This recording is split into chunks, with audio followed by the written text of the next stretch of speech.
ఇక్కడ ఒక అబ్బాయి ఉన్నాడు. ఎవరు? ఎబ్రిల్ రాసినటువంటి పత్రిక 1:9 చూసినట్లయితే దానికంటే ముందు ఇంకొక వాక్యం ఉంది.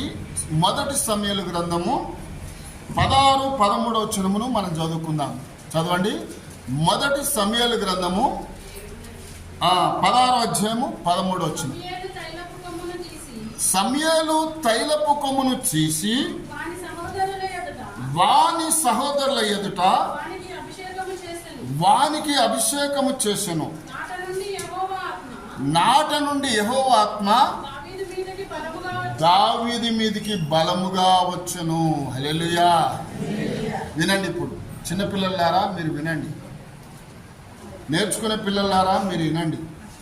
వింటురా? ఎవరైనా వాడబడాలి అంటే దేవుని ఆత్మ ఉన్న వాళ్ళే వాడబడతారు. దావీదుకు వయస్సు